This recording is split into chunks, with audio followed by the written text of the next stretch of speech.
You think you deserve that money? That trust fund belongs to Tiffany now. She's better than you'll ever be." The words from my stepmother's phone call pierced through me like daggers. I gripped my hotel room desk, trying to steady my racing heart. Janet's voice dripped with satisfaction as she delivered the news that she'd emptied the trust fund my mom had left me. "My name is Gabriella Mitchell, and at 28, I thought I'd finally escaped the toxicity of my family dynamics. I work in pharmaceutical sales, which keeps me traveling across the country most weeks. It should have been just another Tuesday in Minneapolis, preparing for tomorrow's client meeting. Instead, I was listening to Janet gloat about stealing my inheritance. "Thanks for letting me know," I replied calmly, my voice betraying none of the rage building inside me. I could almost see Janet's smug expression falter at my composed response. She'd expected tears, pleading, or anger. Anything but this quiet acceptance. "That's all you have to say?" Janet pressed, clearly disappointed by my reaction. "Tiffany needs that money for her wedding and new house. You're just going to waste it on your meaningless sales career." I thought about my mom, who'd passed away when I was 16. She'd built a successful business from nothing and left me the trust fund to pursue my own dreams. Janet, who married my dad just 2 years after Mom died, had been trying to get her hands on that money ever since.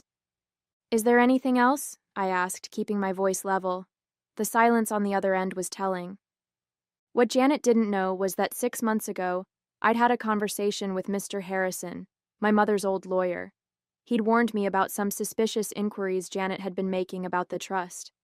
Together, we'd put safeguards in place, legal protections that would make any unauthorized access not just impossible, but prosecutable. "You've always been such a disappointment," Janet spat, trying one last time to provoke me. "Your stepsister deserves this more than you ever did." I ended the call and looked out my hotel window at the Minneapolis skyline. My hands were shaking, but not from fear. Everything was documented. Every call, every attempt, every manipulation. Janet had finally overplayed her hand, and I was ready. Living with Janet was like walking on eggshells. After my mom's death from cancer when I was 16, my dad seemed desperate to rebuild our family. He married Janet just 2 years later, bringing along her daughter Tiffany, who was 13 at the time. The tension was immediate and suffocating. My mom had built her pharmaceutical consulting business from scratch, working tirelessly to ensure my future was secure. The trust fund she left me wasn't just money, it was her legacy, her way of protecting me even after she was gone. But Janet saw it differently. To her, it was an unfair advantage I had over Tiffany.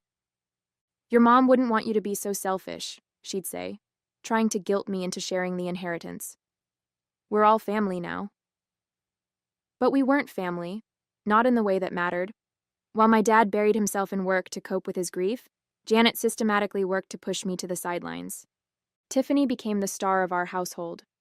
Every achievement, no matter how small, was celebrated lavishly. Meanwhile, my academic scholarships and business school acceptance went practically unnoticed. Janet made sure my dad only saw what she wanted him to see. The real wake-up call came during my college graduation. I'd finished top of my class, landed a prestigious job, and done it all while working part-time. My dad couldn't make it because Tiffany had a minor cold. "She needs her father right now," Janet had insisted. That's when I knew nothing would ever change unless I changed it myself. I moved out the next day and focused on building my career. The trust fund stayed untouched, not because I didn't need it, but because accessing it meant dealing with Janet's interference. Every time I visited home, she'd make snide comments about my privileged position, how Tiffany struggled without the same advantages. 6 months ago, when Mr. Harrison called to warn me about Janet's inquiries, everything clicked into place. She'd been playing a long game, waiting for the right moment to strike. But I wasn't that vulnerable 16-year-old anymore. I was my mother's daughter, and I'd learned from the best about protecting what was mine. The trust fund wasn't just about money. It represented everything my mom had worked for. Sitting in my hotel room that evening, I pulled out the small photo I always carried of her. She was smiling, confident, the kind of woman I'd always aspired to be.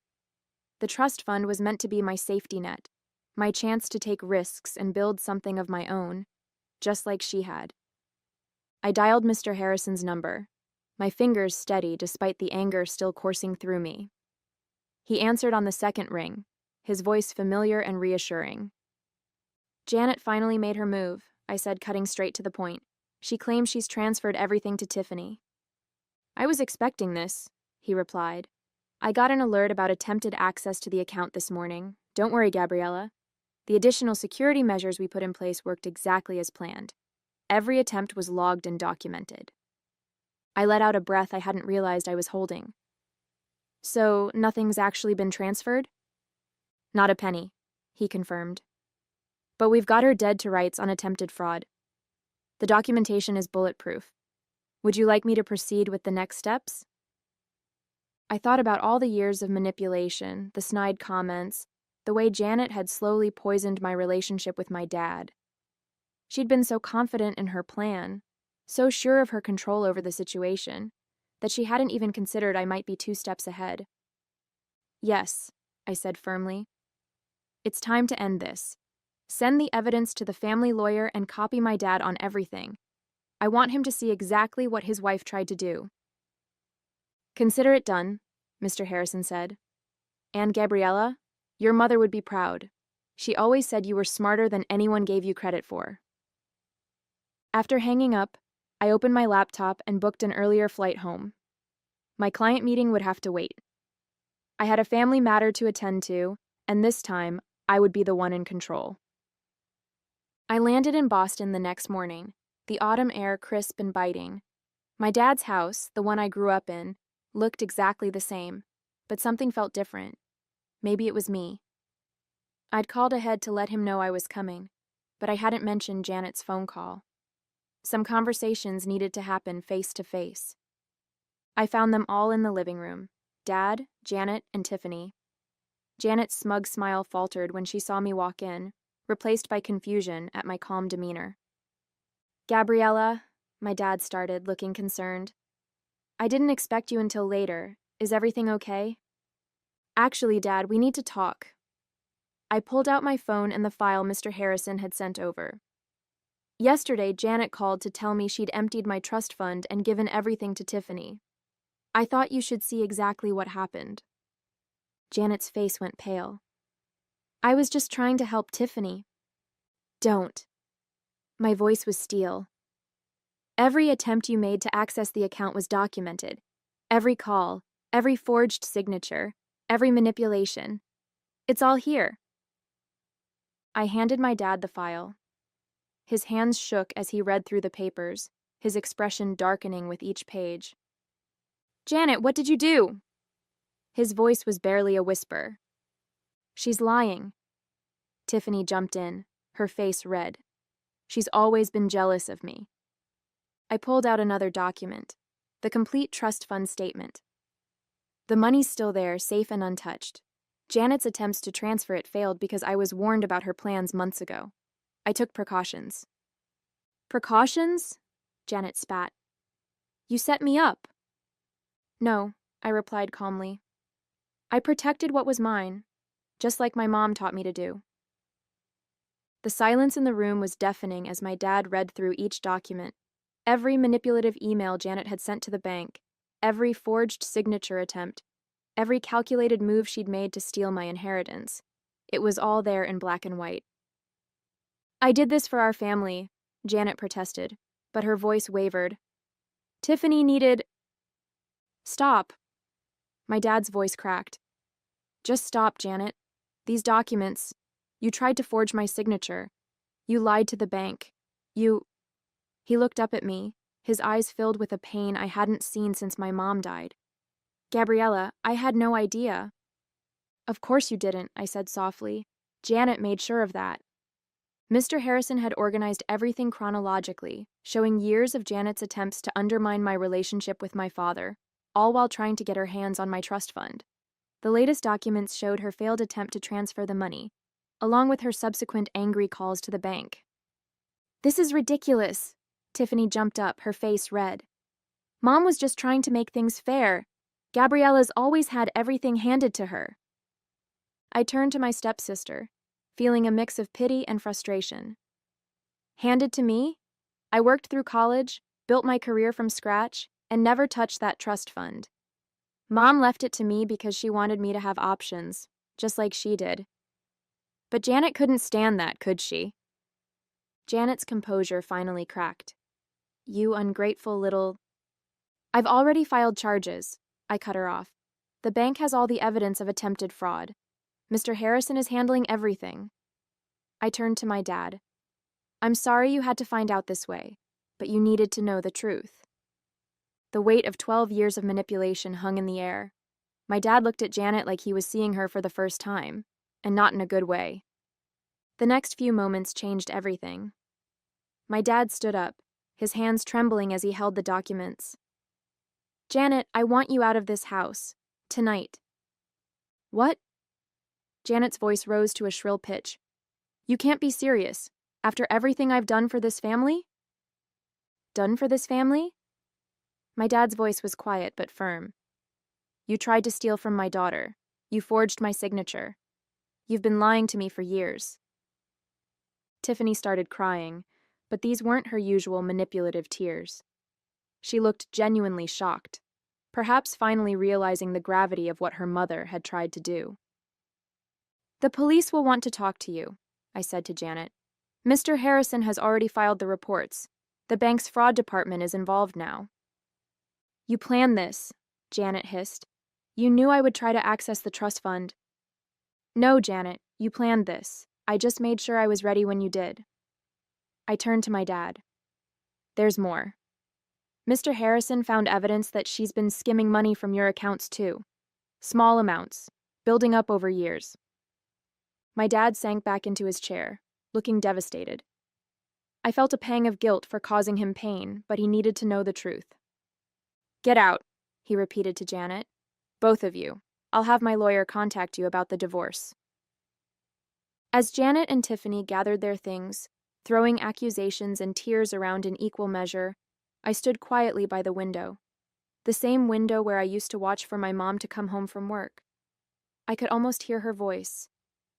Always be prepared, sweetheart, and never let anyone take what's rightfully yours. In the weeks that followed, my dad and I had some long overdue conversations.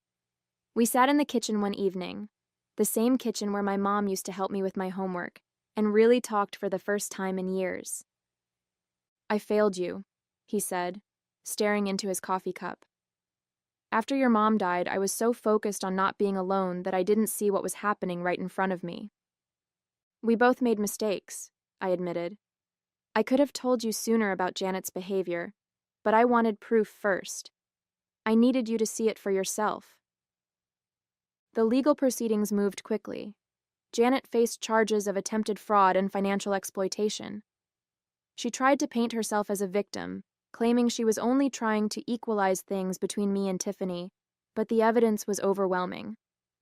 The bank's documentation showed years of calculated attempts to access my trust fund.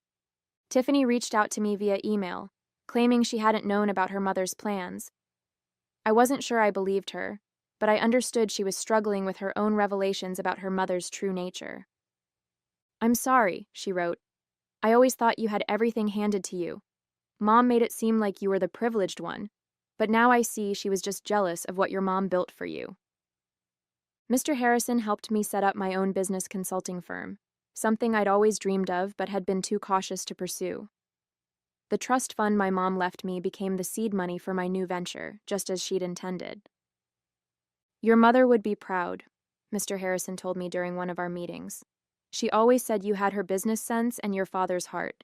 She knew you'd do great things when you were ready. Dad started coming by my office for lunch every week. Sometimes we talked about Mom, sharing memories that Janet had made it uncomfortable to discuss for so many years. Other times we talked about the future. He was finally starting to look like himself again, the dad I remembered from before Mom got sick. You know what your mom used to say about you? He asked one day. She said you were like a diamond. Pressure just made you stronger. Life took on a new rhythm. My consulting firm grew quickly, attracting clients who appreciated my direct approach and industry knowledge. I hired a small team, including Sarah, a brilliant analyst who reminded me of my mom. Same drive, same determination to prove herself. Janet's trial ended with a plea deal. She avoided jail time but had to pay significant restitution and was banned from working in any financial capacity. The last I heard, she'd moved to Arizona to live with her sister. Tiffany stayed in Boston working as a teacher's assistant. We kept minimal contact, mainly through occasional emails. Dad threw himself into rebuilding our relationship. He started sharing stories about my mom that he'd kept buried for years, how they met at a business conference, their early struggles to start her company, the late nights planning their future. Each story helped heal a little piece of what we'd lost. One evening, as we sorted through old photos in the attic, we found Mom's business journal. Inside was a letter addressed to me, dated just weeks before she passed. My dearest Gabriella, I'm leaving you more than money. I'm leaving you the freedom to choose your path. Don't let anyone dim your light or tell you what you deserve. You're stronger than you know, smarter than they give you credit for, and capable of anything you set your mind to. Trust yourself. I do. Love, Mom. Those words became my mantra as I built my business. I framed the letter and hung it in my office, a daily reminder of where I came from and where I was going. My dad retired from his job and started volunteering at a grief counseling center, helping other families navigate loss without losing themselves. Sometimes he'd consult for my firm, bringing years of experience and a perspective that complemented my approach perfectly. Looking back on those events 5 years later, I'm amazed at how much has changed. My consulting firm has expanded to 3 cities, helping pharmaceutical companies streamline their operations, just like Mom used to do. The trust fund she left me didn't just secure my future, it became the foundation for helping others build theirs. Dad retired completely last year, but he still comes by the office to mentor our younger employees. He says it keeps him connected to Mom's legacy. We have lunch every Wednesday, making up for all those years we lost to Janet's manipulation. The hardest lesson I learned wasn't about money or betrayal. It was about standing up for myself. Mom knew that one day I'd need to fight for what was mine, and she made sure I had the tools to do it. She taught me that true strength isn't about being tough. It's about being prepared and patient enough to wait for the right moment. Sometimes I visit the old house where I grew up. Dad still lives there, but it's different now. The walls have been repainted, the furniture rearranged, all traces of Janet's presence erased. In Mom's old office, which Dad turned into a library, I found her collection of business books last week. Inside one, she'd written notes about teaching me to run the company someday. I never got that chance with her, but I'm building something of my own now. Every decision I make in my business carries echoes of her wisdom. The trust fund she left me wasn't just about money. It was about believing in myself enough to stand my ground when others tried to take what was mine. Janet's attempt to steal my inheritance taught me something valuable. Sometimes people show you exactly who they are, and the best response is to be prepared. I'm grateful now for those difficult years because they shaped me into someone my mom would be proud of. Someone who doesn't just survive challenges but grows stronger from them. The family photo albums have been reorganized, keeping the memories that matter. On my desk at work sits my favorite picture, Mom and me at her office, both of us laughing about something long forgotten. It reminds me daily that while some people try to tear you down, others build you up in ways that last a lifetime. On the anniversary of my mother's passing, my father and I visited her grave together. We brought fresh flowers from her favorite garden, a tradition we had started that year. Standing there, I shared with him the letter I'd found in her journal. He read it silently, his hands trembling slightly as he held the worn paper. "She was always thinking ahead," he said softly, his voice thick with emotion. "Even when she was fighting for her own life, she was fighting for yours too." In that moment, I realized that every step I had taken to protect her legacy, every choice to stand firm, every decision to build something meaningful, was her final gift to me. "She would be so proud of you," Dad said, placing a hand on my shoulder. "And I couldn't be prouder to call you my daughter." Together, we stood in quiet reflection, knowing that while some wounds never fully heal, Love and resilience have the power to transform even the deepest scars into strength.